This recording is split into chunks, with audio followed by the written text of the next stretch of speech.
მოგესალმებით. ალფა სიხშირე აგრძელებს ყოველკვირეულ სამხედრო მიმოხილვებს და განვიხილავთ ისეთ საინტერესო საკითხებს, როგორებიც არის რეგიონული უსაფრთხოება, სხვადასხვა ტიპის სამხედრო მიმართულებები, როგორ ვითარდება და ასე შემდეგ. დღესაც ისევე როგორც წინა შემთხვევაში, ჩვენი მეგობარი ოთო კონჯარია დღესაც არ ესწრება, თუმცა საპატიო მიზეზით ის გმირულად უძღვება ჩვენ სხვადასხვა პლატფორმებს ალფა სიხშირის, რათა თქვენ დროულად მიიღოთ ინფორმაცია ახალი ამბები სწორედ უსაფრთხოების საკითხებთან დაკავშირებით და დღეს ვისაუბრებთ რუსულ დაზვერვაზე. თუ როგორ მოქმედებს რუსული დაზვერვა, რა გასაჭირი აქვს მაგათ, როგორი წარმატებები აქვს სხვადასხვა მიმართულებით და ჩვენ დღევანდელ პოდკასტში შემოგვიმატა პატივცემული სტუმარი ჩვენი შალვა ლომიძე, მოგესალმებით შალვა. ბატონი შალვა არის დაზვერვის სამსახურის ყოფილი უფროსი და ამჟამად ის არის GeoCase-ის მკვლევარი და GeoCase-ის ანალიტიკოსი. ბატონ შალვა, სანამ უშუალოდ რაღაც კონკრეტულ კითხვებზე გადმოვიდოდე, მაყურებელს მინდა ვაჩვენო ესეთი ბოლო ინფორმაციები, რაც რუსულ დაზვერვას უკავშირდება და ერთ-ერთი არის ის, რომ პოლონეთში აი მაგალითად უკრაინსკა პრავდა და ასევე Washington Post-იც წერს, რომ პოლონეთში კიდევ ერთხელ მოხდა დააკავეს რუსი აგენტები, რომლებიც სავარაუდოდ დიდი ალბათობით მუშაობდნენ რუსეთის თავდაცვის სამინისტროს მიზნებს ემსახურებოდნენ. ამავდროულად, ამავე პერიოდში არის კიდევ ერთი ახალი ამბავი, რომ ეს არის უკვე Reuters ინფორმაცია და Reuters ინფორმაცია წერს, რომ ნორვეგიაზე დაყრდნობით, რომ ნორვეგია ასე ვთქვათ, განგაშის ზარი შემოკრა, რომ შესაძლოა გაიზარდოს გარკვეული რუსული სპეცსამსახურული საქმიანობა არქტიკაში და ამას დიდი ყურადღება რომ უნდა დაეთმოს. ამავდროულად კიდევ ერთი ინფორმაცია არის საინტერესო, რომ სამხრეთ კავკასიაში რუსეთი კარგავს გავლენებს მას შემდეგ, რაც ეგრეთ წოდებული ტრამპის ესე მარშრუტის თემაზე დაიწყო საუბარი არის აზერბაიჯანისა და სომხეთის მიმართულებით, თუმცა ფინური დაზვერვის სამსახური აქვეყნებდა ინფორმაციას, რომ რუსეთი კარგავს ამიერკავკასიაში გავლენებს, თუმცა საქართველოში გარკვეულწილად ძლიერდება რუსული სადაზვერვო საქმიანობა. ახლა მე მინდა უბრალოდ ზოგადად რო ვაჩვენოთ ბატონო შალვა, თქვენ ნებართვით რას წარმოადგენს რუსული სადაზვერვო, ასე ვთქვათ, ჰიდრა, მრავალთავიანი წარმონაქმნი. ეს არის ევროპის საბჭოს, საერთაშორისო ურთიერთობების ევროპის საბჭოს ვებგვერდი ოფიციალური, ეს არის ანალიტიკური გამოცემა, რომელშიც ნახულობთ, აი ეს არის ესე ვთქვათ, რუსული სადაზვერვო არქიტექტურა. საკმაოდ ცენტრალიზებულია, ყველაფერი ექვემდებარება პუტინს და შედის სხვადასხვა მიმართულება გაშლილია, დელეგირებული, ასე ვთქვათ, მიმართულებები, მაგრამ ძირითადი სადაზვერვო სპეცსამსახურების ძირითადი ასე ვთქვათ, ორგანოები არის ერთ-ერთი მაგალითად დაზვერვის მთავარი დირექტორატი, GRU, ეგრეთ წოდებული, საგარეო დაზვერვის სამსახური, ფედერალური უსაფრთხოების სამსახური, ფედერალური დაცვის სამსახური, ესეც სპეცსამსახური, რომელიც პირდაპირ უშუალოდ პრეზიდენტს ექვემდებარება უსაფრთხოების საბჭოს გავლით. და ასევე არის ანტიტერორისტული კომიტეტი, ასე ვთქვათ. მე ახლა იგივე თემას რო დაუბრუნდეთ და ვთქვათ, რომ ერთ-ერთი ბოლო ამბავი რაც იყო კიდევ ის, რომ რუსეთში სპეცსამსახურების მაღალჩინოსანს მოულოდნელად, ასე ვთქვათ, ტყვიების ხარჯებში აღმოჩნდა გუშინდარი შემთხვევა. და შედეგად საავადმყოფოშიც არის და მისი ბედი ახლა რუსი ქირურგების ხელში არის. ვივარაუდოთ, რომ ალბათ უკვე გადარჩა, ვინაიდან ის კრიტიკული 24 საათიანი პერიოდი გავლილია, შესაბამისად ალბათობა იმისა, რომ იგი გადარჩება მაღალია. აღნიშნული ოფიცერი არის საკმაოდ ცნობილი ადამიანი, იგი იკავებდა რუსეთის თავდაცვის სამინისტროს გენერალური შტაბის დაზვერვის მთავარი სამმართველოს უფროსის მოადგილის პოზიციას. ეს არის დანაყოფი, რომელიც გამოირჩევა სამხედრო სადაზვერვო ოპერაციების მსოფლიოს მასშტაბით და ეგრეთ წოდებული GRU და ამ პიროვნებას ეკავა საკმაოდ მაღალი თანამდებობა, საკმაოდ ცნობილი პრიგოჟინის აქციის დროს იგი მოლაპარაკებებში მონაწილეობდა პრიგოჟინთან, გააკვედა რაღაცა ტიპის თემებში იყო ჩართული. შესაბამისად, ეხლა დღევანდელი კი არა, გუშინდელი აქტი, ალბათ იყო მე როგორც ვიცი, ბოლო მონაცემებით ორი პიროვნება არის დაკავებული, ვინც მასზე თავდასხმას გეგმავდა და ვინც თავდასხმა განახორციელა, დანარჩენი ნახოთ ახლა როგორ იქნება და რანაირად იქნება, სავარაუდოდ ეს ადამიანი გადარჩა. თუმცა ის ფაქტი, რომ რუსეთის ტერიტორიაზე ეს პირველი შემთხვევა არ არის. კი ბატონო. უამრავი ისტორია შეგვიძლია გავეცნო, მაგალითად ოპერაცია აბლაბუდა, განსაკუთრებით ბოლო წლებში. კი, როდესაც ძალიან მსუბუქად რო თქვათ, უკრაინის სპეცსამსახურებმა დაჩაგრეს რუსები თავის ტერიტორიაზე. მოდით სანამ უშუალოდ აი ამ პრობლემებზე გადავიდოდეთ, რაც საბედნიეროდ ხშირი არის რუსულ სამსახურებში. მანამ მინდა რომ თქვათ, რა ძირითად სამსახურებზე დგას რუსული დაზვერვა. რუსეთის სპეცსამსახურებია, ასე ვთქვათ, რუსეთის სპეცსამსახურებს თქვენს მიერ ჩამოთვლილ სპეცსამსახურებში მე გამოვყოფდი სამ ძირითად სამსახურს, ეს არის FSB-თ წოდებული ფედერალური უსაფრთხოების სამსახური, რომელიც ქვეყნის შინით უსაფრთხოების და კონცადაზვერო სისტემის შექმნასა და მართვაზეა ძირითადად დამოკიდებული, ეგრეთ შეგვიძლიათ ამალმალ ვთქვათ, რომ ეს არის KGB-ს დაახლოებით 70-75% ყოფილი საბჭოთა კავშირის KGB-ს, ასე ვთქვათ, მემკვიდრე. მასში იყო ასევე KGB-ს დროს იყო KGB-ში სუკში, ეგრეთ წოდებული KGB-ში იყო კონცენტრირებული დაზვერვის ფუნქცია, რომელიც დღეს არის დამოუკიდებელ და SVR-ად წოდებული სადარო დაზვერვის სამსახური, რომელიც არის საკმაოდ ძლიერი და ასე ვთქვათ ინტელექტუალური რესურსით დაკომპლექტებული და ყველაზე მნიშვნელოვანი და ასე ვთქვათ აგრესიული სადაზვერო დანაყოფი ეს არის გრუპი, თავარი სადაზვერო დანაყოფი, სადაზვერო სამმართველო. თავდაცვის სამინისტროს გენერალურ შტაბში შემოვადი ეს დამოუკიდებელი სტრუქტურული ერთეულები. ეს სამი დიდი სპეცსამსახური არის ის დანაყოფები, რომლებიც აწარმოებენ სამხედრო და პოლიტიკური დაზვერვის მიმართულებით აქტიური ინფორმაციის შეგროვებას, მათ შორის გეგმავენ და ახორციელებენ უმაღლესი დონის ოპერაციებს, მათ შორის თავის დროზე ალბათ ხელისუფლების ცვლილებებს, ლიკვიდაციას და ასეთი ტიპის ოპერაციებს. რაც შეეხება FSB-ს, FSB უფსი, უსაფრთხოების ფედერალური სამსახური, თქვენის ნებართვით პერიოდულად ვიხმარ იმ დამკვიდრებულ ტერმინებს. FSB ძირითადად არის აქცენტირებული ქვეყნის შინით უსაფრთხოების სისტემის შენარჩუნებაზე, დღესდღეობით რეჟიმის არსებობის გამყარებაზე, პარალელურად ჩართულია მთელი რიგი შიდა პოლიტიკური პროცესების მართვასა და გეგმაში და სხვადასხვა ტიპის აქტიური ოპერაციების განხორციელებაში და ჩემსვათ ასეული ინფორმაციაზე დაყრდნობით, ეს არის ის დანაყოფი, რომელიც მათ შორის აქტიურობს ყოფილი საბჭოთა კავშირის ქვეყნების რესპუბლიკების მიმართულებით, ეწევა მათ შორის სადაზვერვო ინფორმაციის შეგროვებას.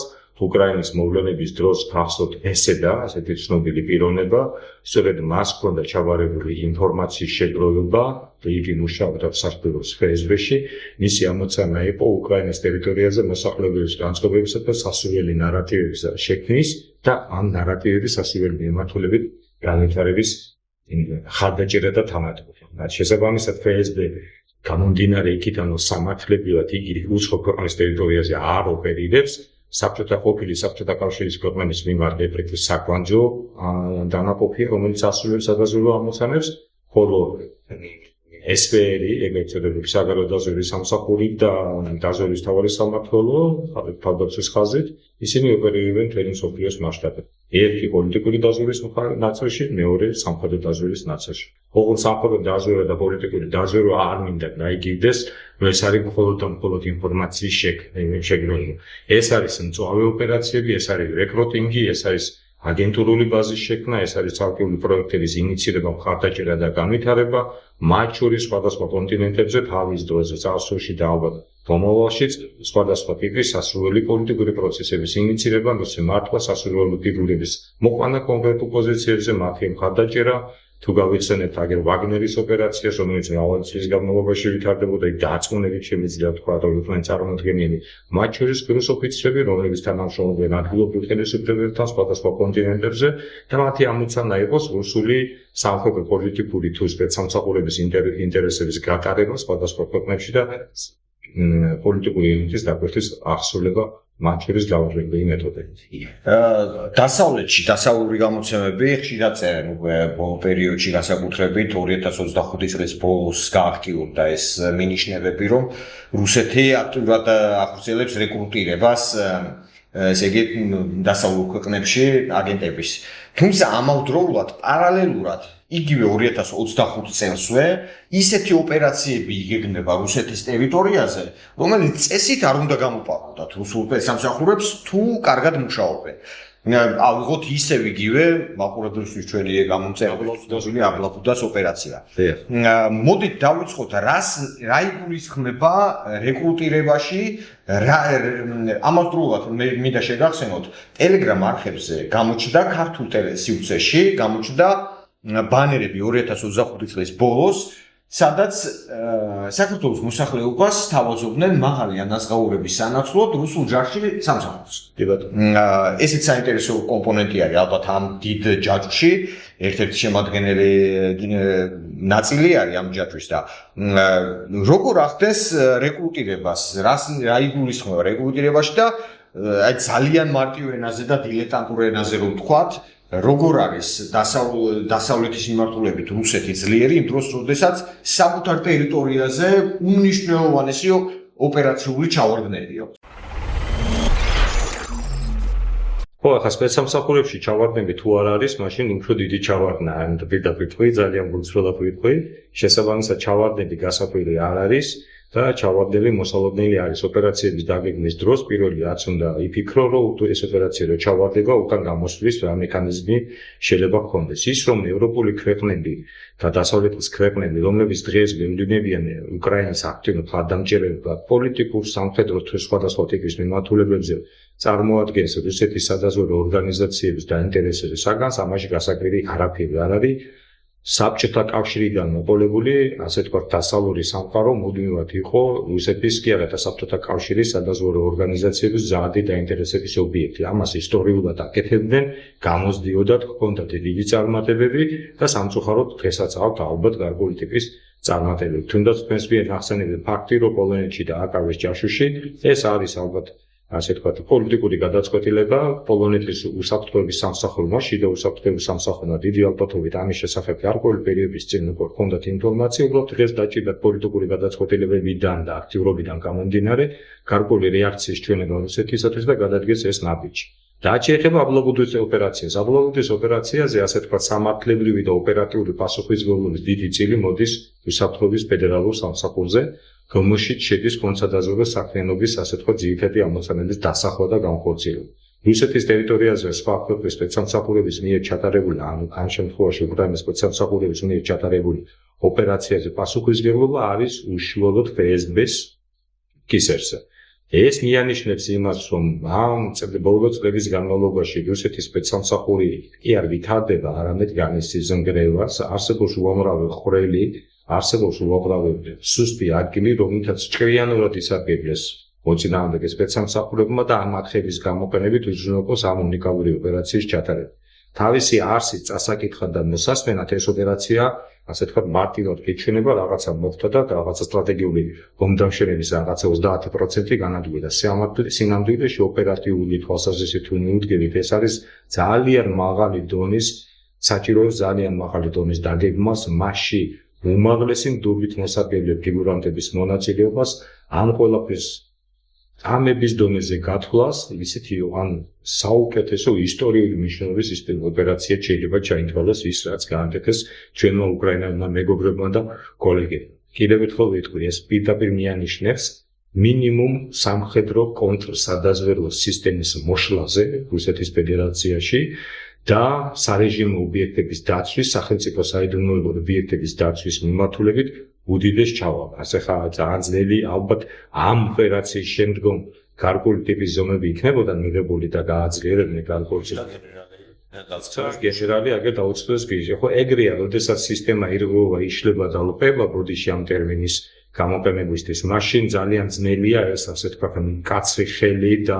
სისტემური მიდგომა შეინარჩუნო ყველა მიმართულებით, სადღაც გაზდი მოთხოვნა, სადღაც შეგისუსტება, იმიტომ რომ დღეს რუსეთი განიცდის ეკონომიკურ, პოლიტიკურ და სხვადასხვა ტიპის პრობლემებს ისეც რომელსაც სავარაუდოდ არ ელოდნენ და შესაბამისად ძალიან ძნელი ამ ბალანსის დაცვა. კიდევ ერთხელ ამ გენერის მკვლელობას მცდელობა მიანიშნებს ჯერ მისი სამსახურის შიგნით პრობლემის არსებობას, ვინაიდან ასეთი გავლენიანი ფიგურის მიმართ ასეთ პირობებში, ასეთი ტიპის მოქმედების განხორციელება პირველ რიგში არის მისი სამსახურის, ასე ვთქვათ, ჭალებში დამსახურება, შემდგომში იმ სახელმწიფო უწყებების დამსახურება, რომელსაც ევალებათ უმაღლესი სამხედრო პოლიტიკური თუ სხვა საიდუმლოების მატარებელი პირების დაცვითი ღონისძიებების განხორციელება და შესაბამისად ზოგადად ჯამში ვთქვათ სისტემის მორღვევა და მოშლა. ვერ ვიტყვით, რომ ეს არის იმ დონემდე მორღვეული და მოშლილი, რომ შესაბამისად მას არ აქვს იმის რესურსი და თავის თავი დაიცვას, რა უნდა აქვს, მაგრამ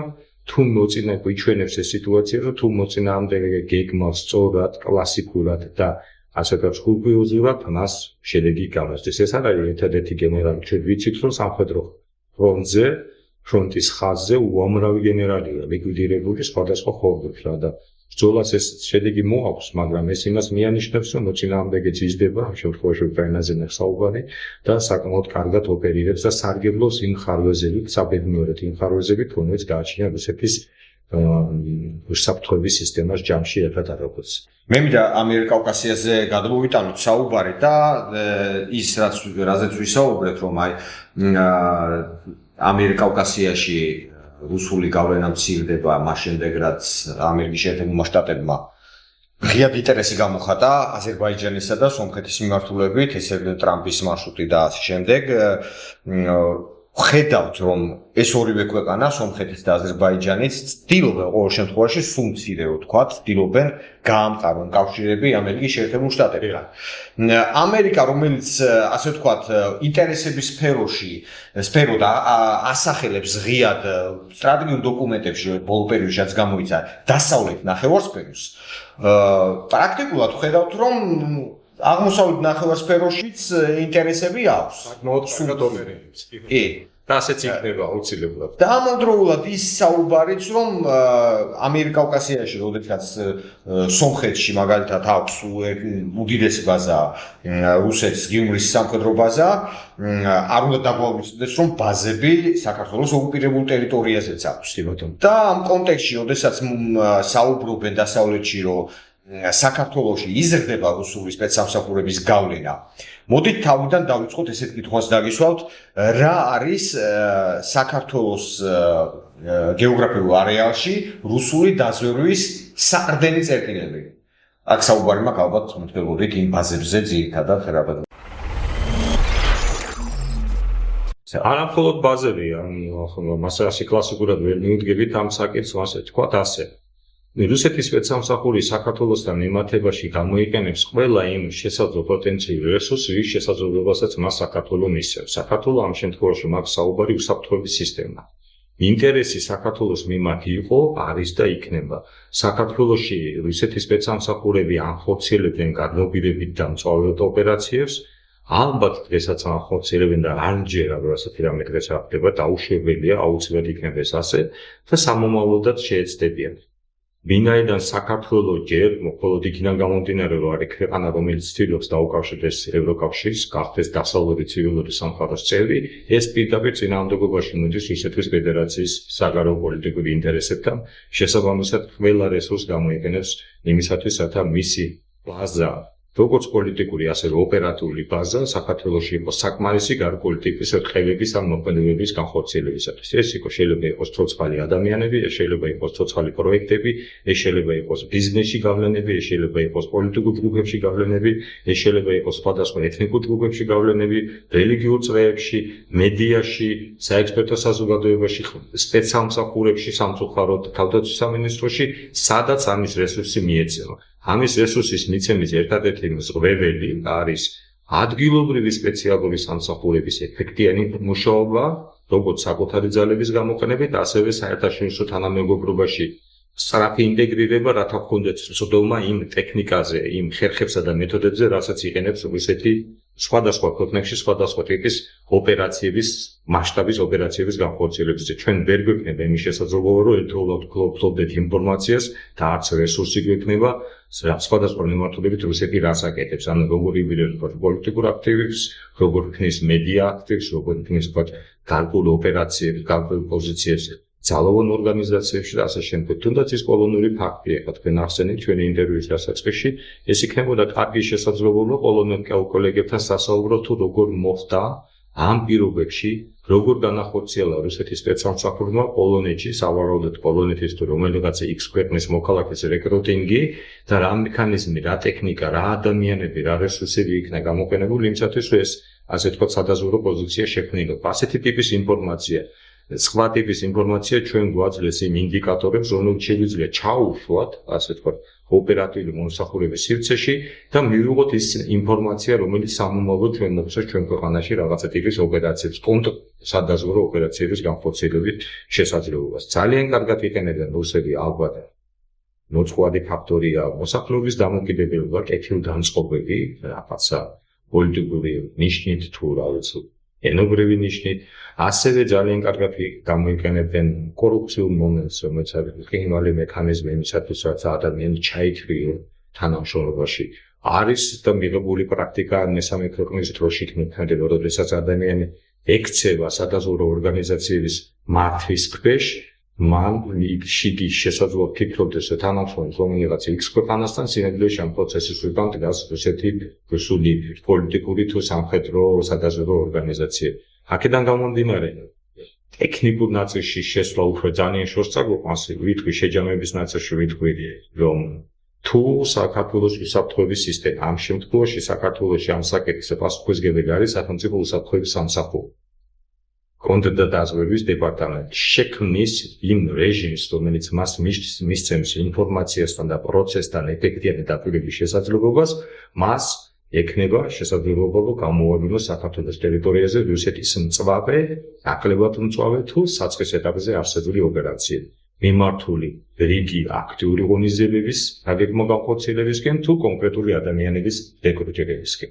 ბატონ შალვა, აგერ დასავლურ მედიაში ხშირად ხდება, თქვა პოლონეთის მაგალითად ბოლოს ეს რომ არ ნახოთ და გადავხედოთ უბრალოდ მარტივი საძიებო საშუალებებით ვნახოთ. ხშირად ხდება, რომ აი მაგალითად ბალტიისპირეთში დააკავეს რუსი აგენტები, იქ გერმანიაში გამოაყენეს პირები, რომლებიც სავარაუდოდ თანამშრომლობდნენ რუსულ დაზვერვასთან. ამავდროულად რომ გადავხედოთ ჩვენს ისტორიას, საქართველოს რამდენიმე ათეული წლის წინ იყო შემთხვევები,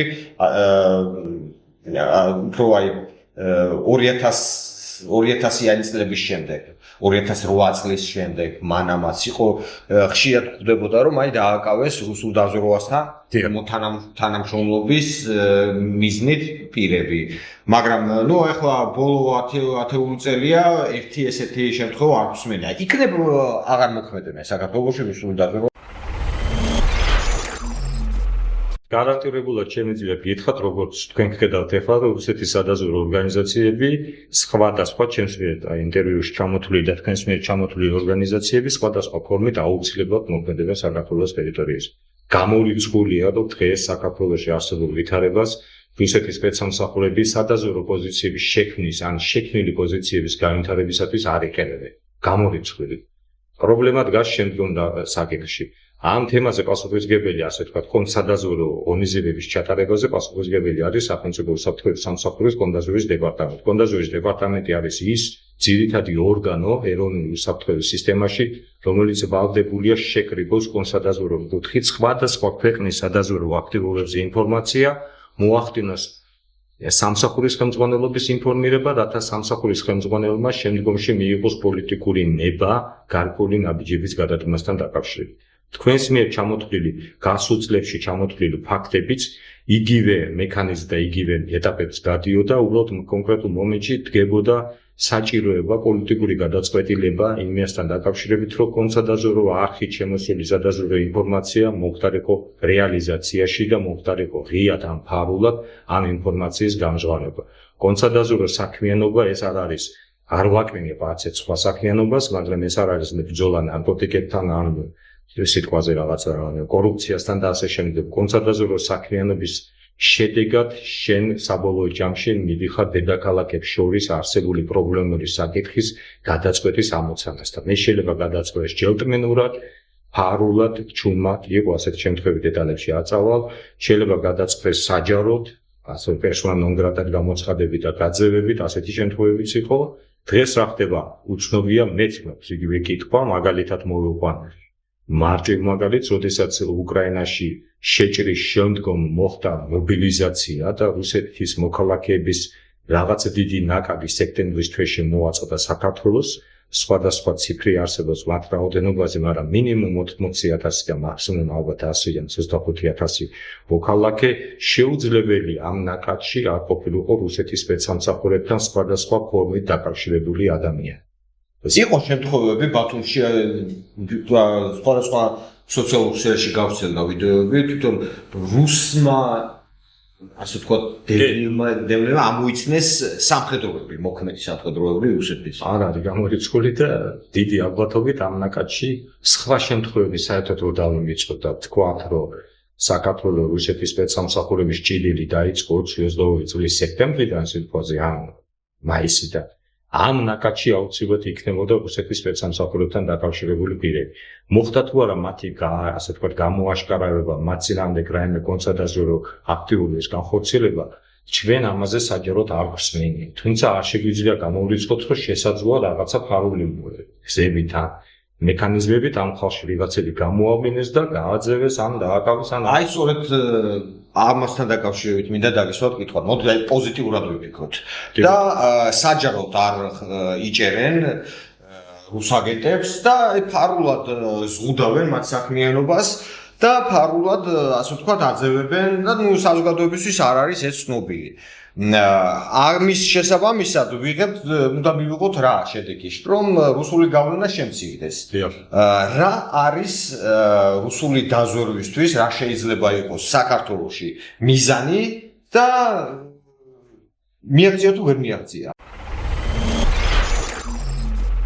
თუ ასე ვთქვათ, რიგითი ობილატელის პოზიციიდან შევხედოთ სიტუაცია, შეგვიძლია ვთქვათ, რომ დიახ, რუსეთმა საქართველოსთან მიმართებაში რიგ პოლიტიკურ გადაწყვეტილებას მიაღწია. პირველად, ასე ვთქვათ, პირველ საკითხად ჩავთვლილი ჩვენს ევროინტეგრაციის გზაზე არსებითი დაპყრობლების შექმნა გამიზნულად თუ შეცდომით რა მნიშვნელობა აქვს, შედეგი გვაქვს ის, რომ ჩვენი კონსტიტუციით განსაზღვრული კონკრეტული ამოცანა, ქართული ხალხის არჩევანი, საქართველოს მოქალაქეთა არჩევანი არის შეჩერებული და არ არსებობს პერსპექტივა ამ საკითხის ამ ეტაპზე ყოველ შემთხვევაში განვითარება. ეს იყო მისი ერთ-ერთი ამოცანა, ეს შეგვიძლია დაზუსტებით ვთქვათ. ხოლო ეს ამოცანაც კი საკმარისია მის საქმელად, რომ რუსეთის ფედერაციამ საქართველოსთან მიმართებაში სტრატეგიული მნიშვნელობის ამოცანის ერთი დიდი ნაწილი გადაწყვიტა. მან შეძლო საქართველოს ევროინტეგრაციის გზაზე, ნატოზე ფოსხალბავიც აღარ არის რეალურად. ევროინტეგრაციის გზაზე ისეთი ტიპის შიდა პოლიტიკური თუ საგარეო პოლიტიკური პრობლემების შექმნა, რამაც არსებითად შეაჩერა საქართველოს ევროატლანტიკური გზა. ანუ გამოდის რომ რუსეთი ჰიბრიდულად მოქმედებს და წარმატებას აღწევს. რუსეთი ჰიბრიდულად მოქმედებს, აქ დასამალი არაფერი არ არის და მოქმედებს იმ შესაძლებლობების ფარგლებში, რის შესაძლებლობასაც მას აძლევს საქართველოს როგორც სახელმწიფო.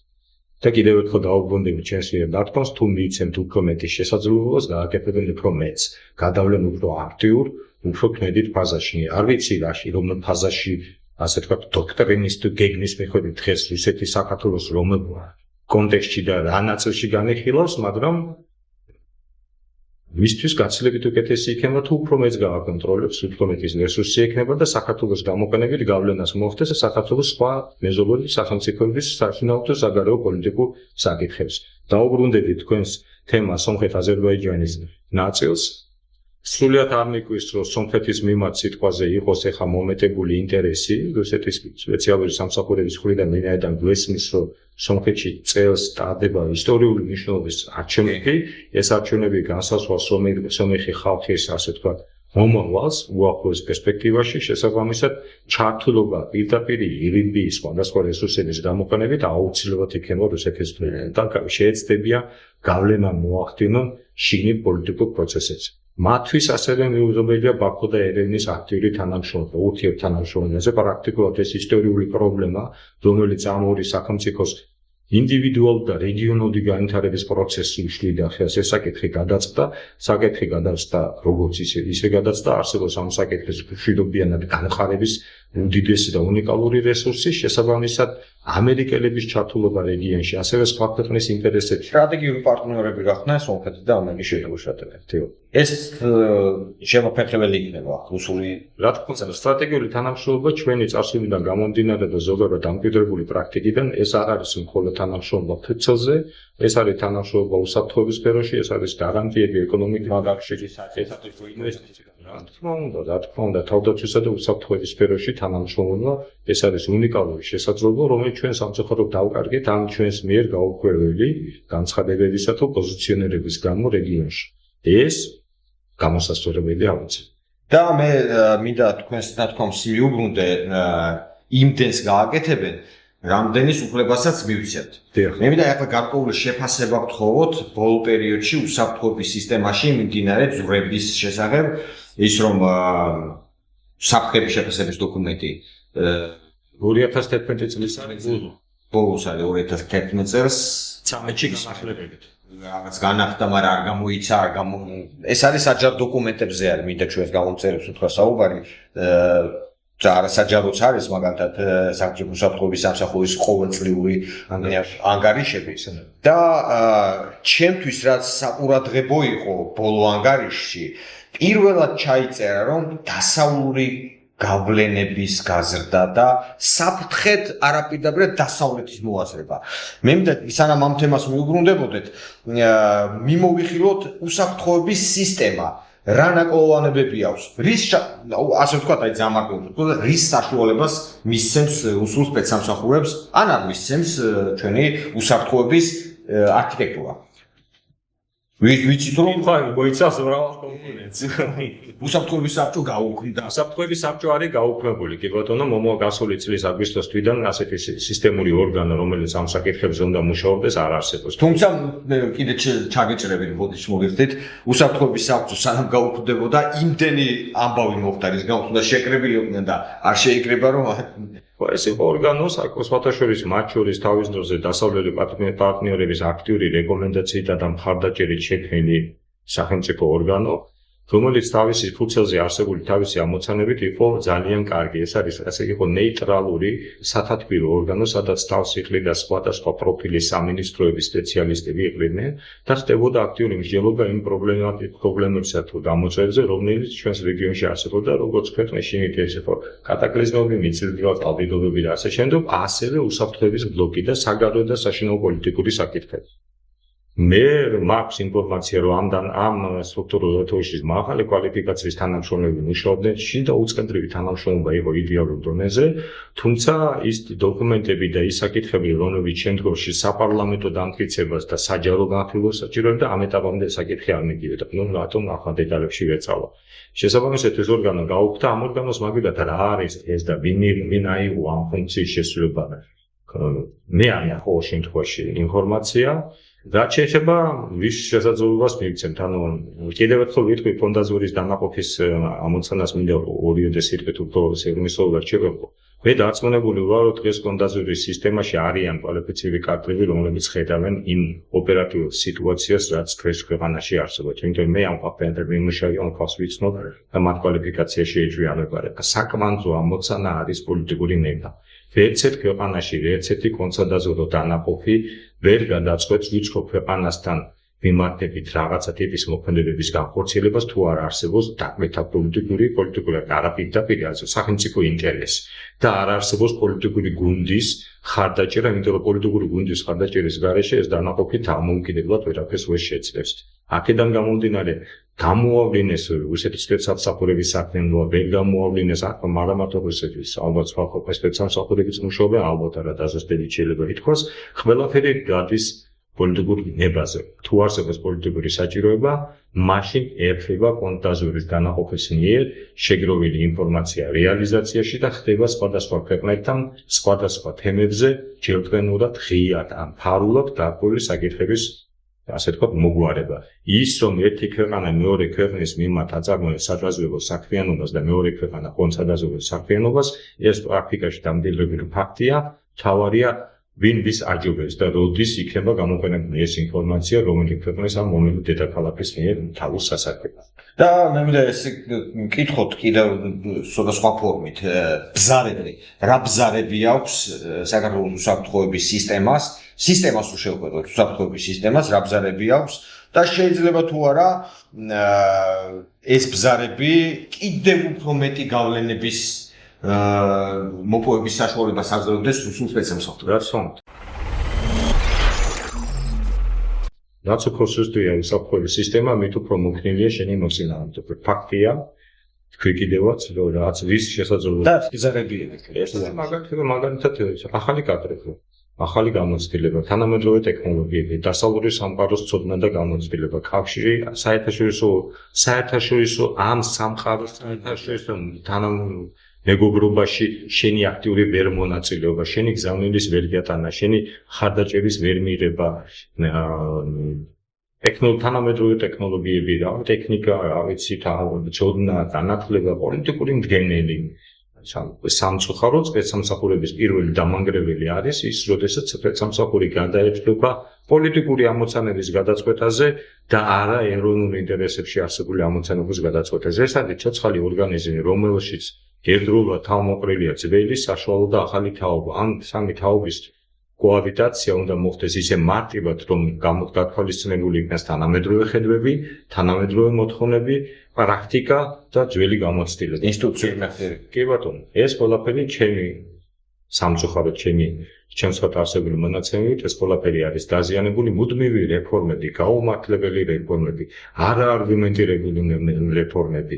საერთაშორისო თანამშრომლობის ფაქტორის არარსებობა არის პრაქტიკულად დამღუპველი. ეს იზოლაციაში მოქცეული სპეციალური სამსახური, მისი განვითარების პოტენციალი არის პრაქტიკულად ნული. და დღეს სამწუხაროდ ჩვენი უსაფრთხოების სისტემა არის იზოლაციაში მოქცეული ის მთავარი მოთამაშეები, რომლებიც ქმნიან სადაზვერვო თუ უსაფრთხოების სფეროში სოფლიო ამინს, დღეს ჩვენთან შესაძლოა თანამშრომლობდნენ პროცენტული მაჩვენებლით მაქსიმალურ მინიმალურ პროცენტულ მაჩვენებელს. ვინაიდან დაკარგული იქნება ნდობა. ნდობა დაკარგული იქნება რიგი მიზეზების გამო. უცნობია სად მივდივართ. სახელმწიფოს რა აქვს ვექტორი არ ვიცით. დაკავებულია უამრავი უმაღლესი თანამდებობის პირი, რომლებსაც თავის დროზე ჰქონდათ თანამშრომლობა სხვადასხვა უმაღლესი დონის პოლიტიკურ თუ უსაფრთხოების სფეროში თანამდებობის პირებთან და დაკავებული არიან რაღაც ლამზისთაც არიან ყველასთვის ცნობილი, მაგრამ ეს ამცირებს ასუსტებს ნდობას საქართველოს უსაფრთხოების სისტემისათვის, რომელსაც თავდაცვის მინისტრის მიმართ, პრემიერ-მინისტრი, სახელმწიფო უსაფრთხოების სამსახურის ყოფილი ხელმძღვანელის მიმართ ისმის გარკვეული ტიპის ბრალდებები და მოქმედებები ჩანს. მაშინ გადაწყვეტილებებს სხვა ქვეყნის დედაქალაქები იღებენ, მათი დამოკიდებულებაც იქნება ფრთხილი, სადაც არის ფრთხილი დამოკიდებულება, იქ უკვე კლებულობს ინფორმაციის გაზიარების მასშტაბი. კლებულობს ინფორმაციის მასშტაბი, კლებულობს შენი ინფორმირებულობის შესაძლებლობა. აქედან გამომდინარე, მე ხდები იზოლირებული, კუთხეში მიმსწრეული და გემატება გამოწვევი. იმიტომ რომ თანამედროვეობაში შეუძლებელია საერთაშორისო თანამშრომლობის აქტიური მოთამაშეებთან თანამშრომლობის გარეშე რაიმე ქმედების შედეგის მიღება გამოვიწყდება. და მე მინდა შეჯამების სახით ესეთი კითხვა დაგისვათ, აი ამ ყოველივიდან გამომდინარე რა საფრთხის წინაშე დგას ქვეყანა იმ შემთხვევაში თუ კი ის ტენდენცია რასაც უყურებთ ეს უსაფრთხოების მიმართულებით იგივე ტემპით და იგივე მიმართულებით გაგრძელდება რეალური საფრთხე თქვენი საუბრეთ უკვე რომ მაგალითად იმდენი კიდევ შეიძლება უფრო გააქტიუროს შემდგომი ფაზა რას გულისხმობს ეს არ ვიცით მაგრამ ცნობილი აქსიომაა რომ სანამ კინეტიკურ მოქმედებაზე გადავა მოწინააღმდეგე მანამ ცდილობს ასიმეტრიული საშუალებებით რაღაცა ბაზისი გააკეთოს და ტყუილი გასროლის გარეშე აღასრულოს რესურსი არ დახარჯოს ეს რის საფრთხის წინაშე არის ქვეყანა უსაფრთხოების ნაწილში ვიტყვი თუ ეს ასე გაგრძელდა მე პირველ რიგში თუ დავკარგავ და ალბათ უკვე პრაქტიკულად მაკითხემის სიტუაცია ჩვენ საერთაშორისო მეგობრებს მათ ადგილს დაიკავებენ სხვა ადამიანები სხვა უწყებები და სხვა სამსახურები ეს ასე პრაქტიკა თუ და ალბათ ისეთები, რომლებიც წინააღმდეგობაში მოდიან ჩვენს დასავლელ პარტნიორებთან, სამწუხაროდ ეს ასე მოხდება. მეორე, გარღვეული დასუსტებული უსაფრთხოების სისტემა ქმნის დამატებით რისკებს სახელმწიფოში, დამატებითი სხვადასხვა ტიპის პოლიტიკური, ეკონომიკური, სოციალური თუ რა ვიცი, რასაც უნდა ვუწოდოთ, გამოწვევის შექმნას, განვითარებას და პლუს არ დაგვაუწყდეს, რომ ჩვენი ქვეყანა არის ოკუპირებული, ტერიტორიაზე დგას მოწინააღმდეგე სამხედრო დანაყოფები, რაც უფრო მეტ შესაძლებლობას მისცემს, მით უფრო მარტივად გადაწყვეტენ მათი ძირითად პოლიტიკურ ამოცანებს. ახლა ბოლოს რუსეთისთვის სრულიად მისაღებია იზოლირებული, ჩაკეტილი და ცივილური საზოგადოებისა და მოწყობილი საქართველო, რომელიც სავსეა შიდა პოლიტიკური პრობლემები. იგი პრაქტიკულად არის მოღრიე წყალში და ნებისმიერად თავის სასურველი მიმართულებით წარმართავს და განავითარებს მისთვის სასურველ სცენარს. ამისათვის მას სჭირდება გავლენის ჯგუფები, ამისათვის მას სჭირდება გავლენის პირები, ამისათვის მას სჭირდება გარკვეული საინფორმაციო თუ მედია სივრცე და სჭირდება ადამიანები, რომლებიც შეასრულებენ მის კონკრეტულ ამოცანებს. რუსეთი ჩვენ არ შეგვეშლებოდა, რუსეთს მუდმივად ეკება ინტერესი, თუ დროულად ვერ გადავთვალოთ იმ ნაბიჯებს, აქ შეიძლება უფრო მეტი, ასე თქვათ, წერტილოვანი ჯგუფები, რომლებიც რუსეთს მისცემენ მისი ამოცანების განხორციელების შესაძლებლობას. დიდი მადლობა. ჩვენ დაგვაშორებენ ჩვენს სტრატეგიულ პარტნიორებს. რაც ნაწილობრივ მიაღწიეს კიდევაც. დიდი მადლობა საინტერესო საუბრისთვის. დიდი მადლობა რომ ალფა სიხშირის მაყურებელს და გამომწერებს გაუზიარეთ თქვენი აზრი. ჩვენ პერანგებულ შემთხვევაში და ალფა სიხშირეს მინდა დიდი მადლობა გადავუხადო იმ საუცხოო შრომისთვის, რომლებსაც ისინი ახორციელებენ ჩვენი საზოგადოების ინფორმირებისათვის. ალფა სიხშირე არის ჩვენო გამომწერებო, ასე ვთქვათ, კედმაღობაში ჩამომართმევთ და მოწინავე მედროშე რუსულ პროპაგანდასთან ბრძოლაში და ჩვენი უკრაინელი ძმების მხარდაჭერის მიმართულებით.